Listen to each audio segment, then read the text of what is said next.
Consider the woman of worth in Proverbs 31. She's a mother, a wife, a shrewd businesswoman, a kind and loving leader in her community.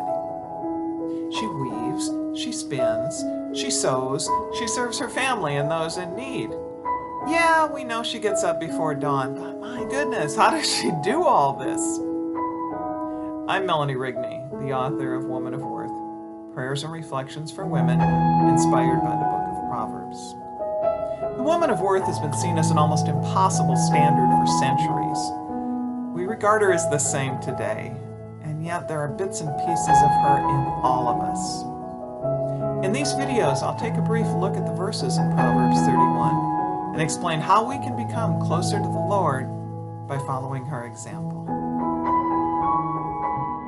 She rises while it is still night and distributes food to her household, a portion to her maidservants. Proverbs 31:15 tells us. Rising regardless of the hour can be difficult. Sometimes we just don't want to face the challenges in our families, our jobs, and elsewhere. Even if we rise physically, our souls sleepwalk through the hours. The woman of worth, however, has hope in the day and faith in the Lord. Even if yesterday wasn't so great, she rises to do His work. At the very start of her day, the woman of worth makes certain that all the members of her household, including the servants, will be fed. That's her top priority. Everything else will be dealt with as the hours pass. There's a beautiful rhythm and respect to her routine. Making sure that others are cared for, physically, emotionally, and spiritually, is something we, as women, excel at. That's true in our traditional roles as wives, mothers, nurses, teachers, and servers. But it's also the case in the boardroom and on the construction site. How do we help?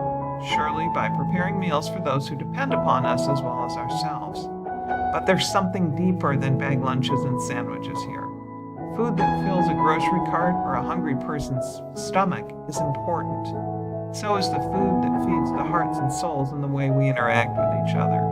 It can be as simple as hugging children when we send them off to school, asking about a colleague's sick mother, or listening to a friend's story we've already heard several times. It can be a smile for the homeless man you see every week on your way to Mass. It can be asking the name of the woman who comes to the food pantry each week while you're volunteering.